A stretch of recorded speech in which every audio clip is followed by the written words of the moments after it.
Ini reaksi saya terhadap konten dari Mr. Bas di YouTube. Ya, rupanya orang dua ini akan mengulas masalah ekspor pasir yang barusan saja dibuka oleh pemerintah kita ya untuk diekspor ke Singapura. Sebulan yang lalu saya bawa anak saya pangkas potong rambut. Nah, lepas tuh belakang tempat potong rambut, gunting rambut tuh kayaknya rumah sih, tapi kok rumahnya tuh kayak nggak layak dihuni gitu. Kayak maaf cakap udah kayak reban pun ada, tahu tak? Cuman saya nggak nanya lah ini rumah atau apa gitu. Tapi saya tengok kayak nggak layak. Tapi saya tahu ini tuh rumah. Assalamualaikum warahmatullahi wabarakatuh. Jumpa lagi para sahabat dan teman-teman dengan Mas Farhan. Gimana kabar-kabar? Semoga kalian semuanya sehat-sehat saja. Dan yang baru bergabung di video Mas Farhan, jangan lupa bantu sokongan nyarek dengan like, comment, share, dan subscribe-nya. Terima kasih banyak-banyak yang sudah bantu sokong di channel Mas Farhan. Semoga kalian semua dimurahkan rezekinya, dipanjangkan umurnya, dijauhkan dari malak bahaya oleh Allah Subhanahu wa Ta'ala. Amin, amin ya robbal alamin. Oke, para sahabat dan teman-teman, banyak yang ngetek-ngetek di TikTok Mas Farhan maupun di IG Mas Farhan tentang si Kokori itu. Sebenarnya Mas Farhan sih sebenarnya malas sih untuk membahas si Kokori itu, tapi tak tahu juga si Kokori juga ngulas Mas Farhan juga dan juga teman-teman yang lainnya dan juga si Master Bas, dan Mas Farhan juga gak kenal juga sih kepada Master Bas nih, dan tak tahu kenapa netizen Mas Farhan ini suruh ulas tentang yang Kokori itu nyenggol teman Mas Farhan juga Master Bas tentang membahas tentang Malaysia pada sahabat dan teman-teman. Dan di sini ya Kokori ini ditengok dari mulai kemarin itu akun-akun akun-akun Kokori ini kalau ngupload mesti tentang Mas Farhan dan Mas Iki dan juga konten-konten kreator lainnya yang tentang ngebahas tentang Malaysia para sahabat dan teman-teman. Kenapa si Kokori ini tidak ngebahas TKW TKI yang seperti di negara lainnya seperti Korea? Mereka juga sama juga ngebahas seakan-akan mereka itu bangga bisa bekerja dekat luar negeri mendapatkan gaji seperti itu. Ada juga yang semacam itu para sahabat dan teman-teman.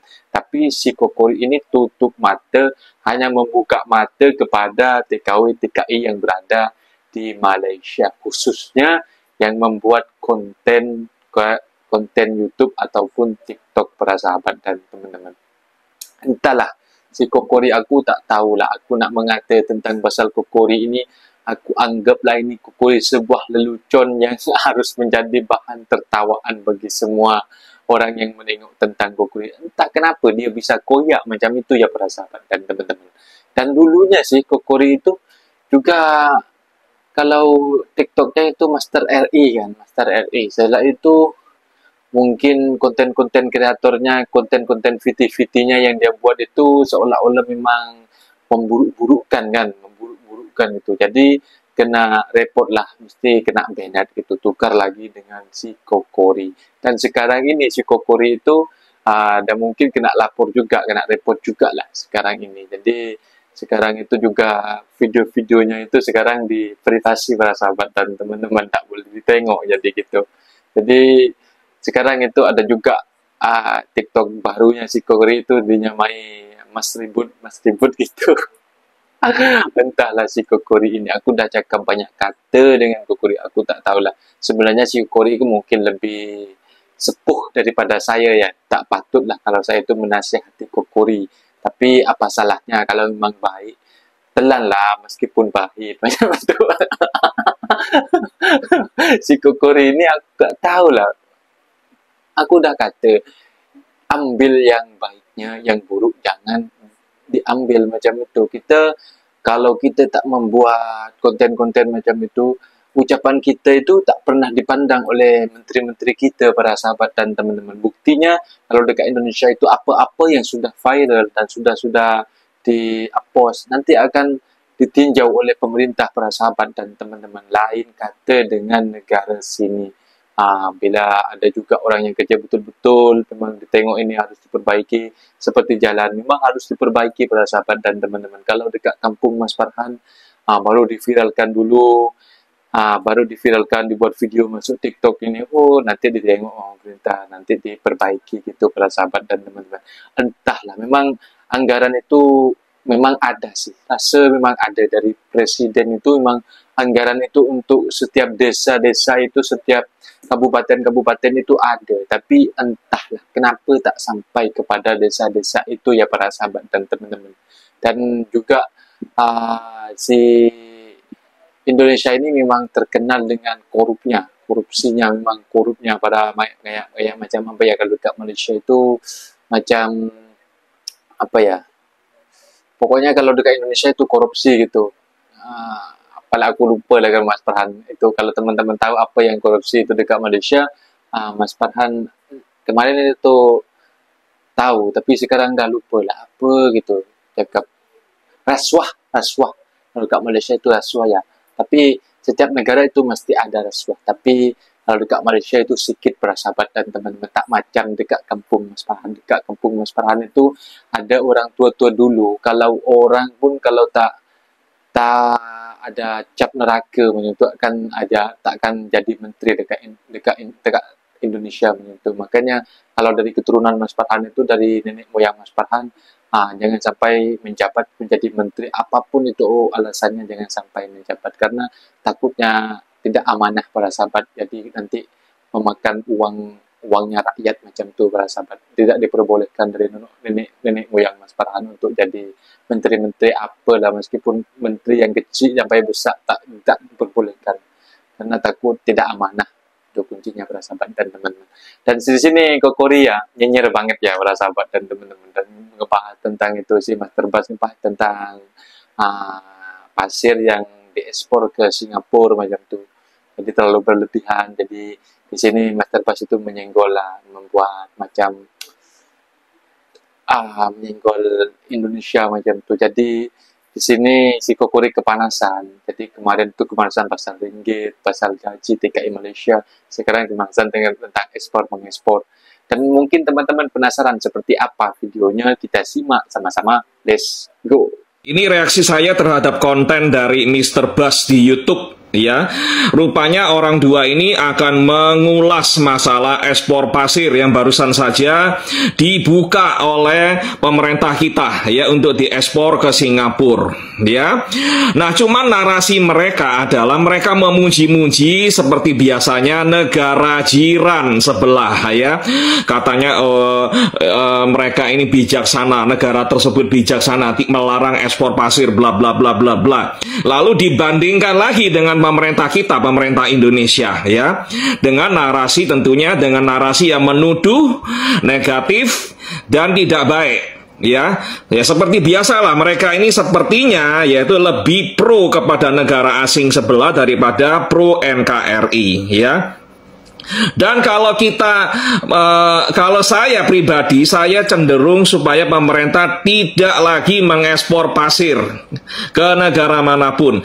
Karena apa? Bukan karena masalah lingkungan dan lain-lain, tapi saya nggak mau orang-orang seperti mereka ini menggoreng isu ini untuk dijadikan konten dan memburukkan negara kita. Ya, mereka ini orang-orang Indonesia, tapi nggak tahu kenapa. Silakan dicek akun-akun YouTube mereka dan akun-akun TikTok mereka ya, bagaimana konten-konten mereka, apakah mereka ini konten kreator yang berimbang atau konten kreator yang memiliki agenda-agenda tertentu. Silakan dinilai sendiri, silakan komentari ya, silaturahmi ke akun-akun YouTube mereka dan mungkin akun TikTok mereka ya. Mari kita dengar apa yang mereka celotehkan di sini.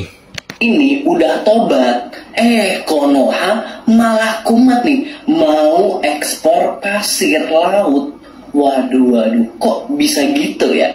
Saya salut kepada Malaysia, kepada Kamboja yang sampai hingga saat ini masih menutup penjualan pasir. Thank you. Itu artinya pemerintahnya itu memikirkan masa depan negaranya. Tidak seperti di Indonesia, hanya memikirkan kelompoknya. Negara biar dipikirkan oleh rakyatnya gitu ya. Nah, sekali lagi narasinya negara asing itu lebih bertanggung jawab, lebih baik, Indonesia nggak baik, ya. Selalu menyerang negaranya sendiri. Nah, sekarang mari kita cek faktanya. Apakah benar Malaysia dan Kamboja sudah menghentikan ekspor pasir mereka? Nah, mari kita cek datanya, ya. Kita cek, selalu kita cek. Ya, jadi konten-konten kreator itu bisa punya agenda untuk memojokkan kita, ya, dan buat narasi yang sepihak. Nah, mari kita cek ini websitenya di asianpost.com, ya.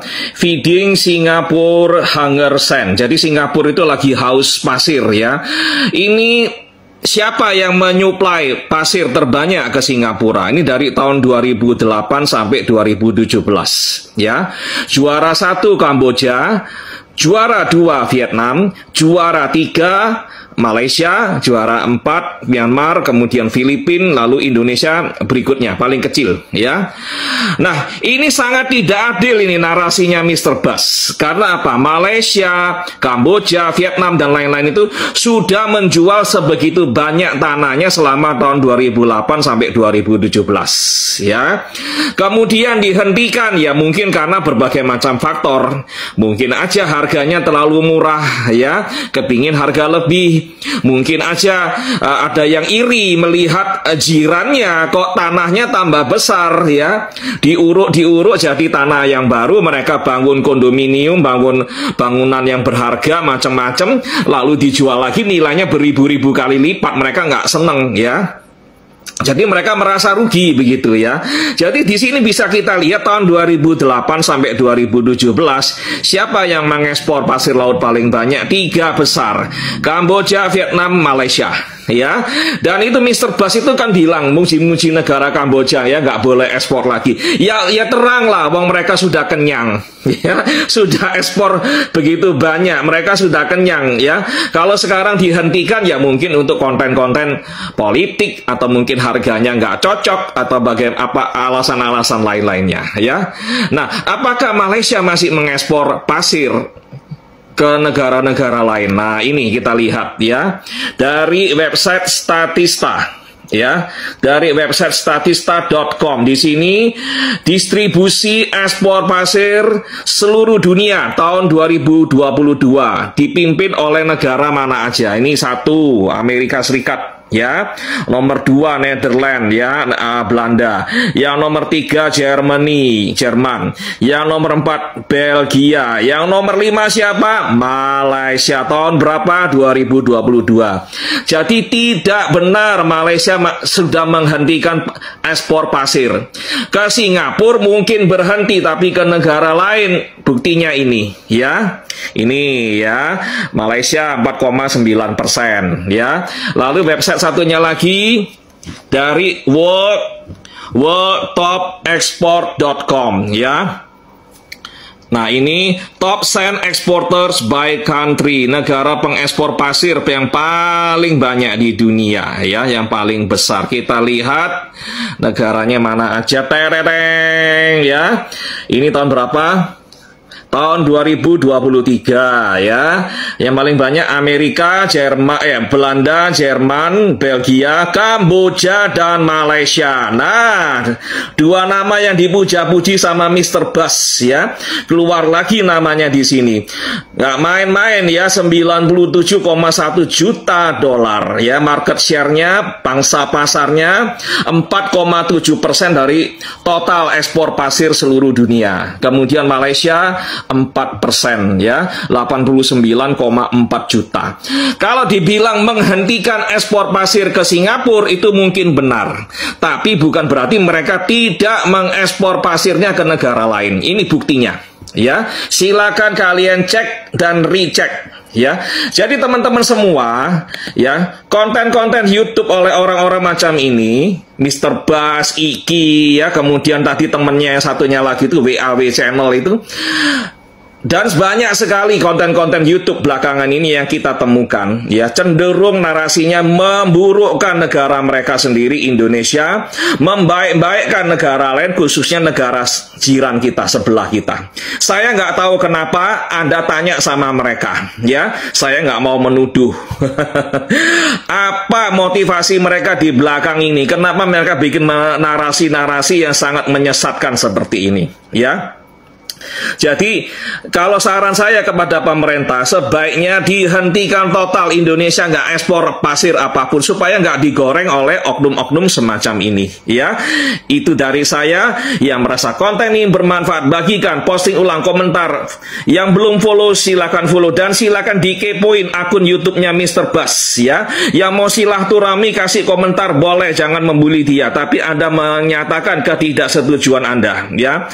Tolong buat konten yang lebih objektif dan narasi yang benar. Oke, jangan ada fakta-fakta yang disembunyikan. Bilang sama mereka begitu. Terima kasih semuanya. Selamat malam. Sebulan yang lalu, saya bawa anak saya Di era YouTube, di era informasi, di era Google, tidak ada cerita. Mau orang asing maupun WNI di diaspora, di luar negeri, mau dia tinggal di luar negeri itu barusan atau sudah begitu lama, tidak ada alasan mereka tidak bisa memantau perkembangan pembangunan di Indonesia. Apa-apa yang baik yang dilakukan pemerintah di Indonesia. Ya. Kalau ada YouTube, ada Google, ada TikTok dan lain-lain, mereka pasti tahu di Indonesia ada pembangunan. Ada program-program yang baik yang sudah dijalankan, sedang dan akan dijalankan oleh pemerintah, baik pusat maupun daerah. Jikalau banyak sekali pegiat media sosial, apalagi dia itu orang Indonesia, dan tinggalnya bukan tinggal di Amerika, bukan tinggal di Eropa dan lain-lain, ya, tapi tinggalnya hanya di negara sebelah, yang jarak terbangnya itu lebih dari Pulau Jawa itu cuman 2 jam sampai 3 jam, ya. Masih jauh lagi kita ke Papua, tapi dia di negara sebelah, ya. Itu sengaja membuat akun-akun YouTube, TikTok dan lain-lain untuk memburukkan negaranya sendiri, mencaci maki pemimpinnya sendiri, ya, membuat narasi-narasi bohong tentang negaranya sendiri, ya. Itu mereka lakukan dengan sengaja, bukan mereka nggak tahu. Mereka ini mungkin diduga, ya, bukan saya menuduh, ya, mereka ini adalah kaki tangan oknum-oknum warga asing yang memang nggak suka dengan Indonesia. Ya, dan mereka juga disokong oleh warga tempatan yang nggak suka sama Indonesia. Mereka ingin ada narasi-narasi yang menyesatkan supaya apa? Supaya kita di Indonesia ini merasa insecure, merasa malu dengan negaranya sendiri, malu dan tidak percaya kepada pemerintahnya sendiri. Ya, ini orang-orang ini punya agenda-agenda untuk mengacaukan negara kita. Kalau enggak, kenapa mereka sengaja membuat narasi-narasi negatif seperti itu? Dan kalau dilihat konten-kontennya, mereka hanya memuji-muji negara asing tersebut. Mereka tidak pernah memuji atau membuatkan konten positif tentang negaranya sendiri. Ya, seluruh netizen harus cerdas. Ya, mereka sudah jadi kaki tangan propaganda negara asing atau oknum-oknum warga asing. Ya, jadi Kak Sri, oknum-oknum ini bukannya nggak tahu, ya, apa-apa yang baik di Indonesia, tapi mereka sengaja menutupi itu semua dan menonjolkan hanya yang negatif.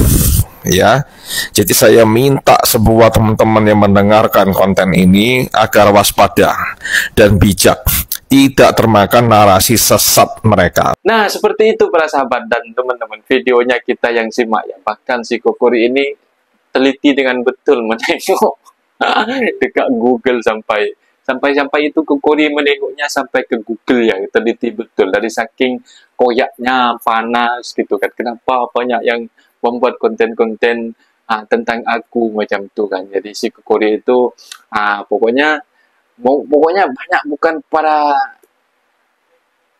konten-konten kreator yang dari Malaysia saja sahabat dan teman-teman, bahkan yang dari Indonesia saja pun, TikToker dari Indonesia pun, dan juga YouTuber dari Indonesia pun, mereka tak suka dengan narasi yang disampaikan oleh Kokori ini, karena narasi Kokori ini seolah-olah tidak betul, karena mereka cuma menengok dekat Google, tak tahu kenyataannya. Juga Google Map seperti kemarin itu kan, yang juga ngebahas tentang mobil-mobil atau kereta-kereta dekat Malaysia, dia cuma share-nya dekat handphone dia atau dekat laptop dia para sahabat dan teman-teman. Dia nyari dekat kawasan-kawasan mana mobil-mobil yang ada kancil macam tu.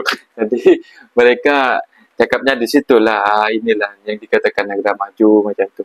Tapi setelah konten-konten kreator dari Indonesia juga yang berada dekat Malaysia mengasih show inilah mobil-mobil di Malaysia, seperti mobil-mobil support gitu kan, dibilangnya kita pamer gitu, bilangnya pamer gitu.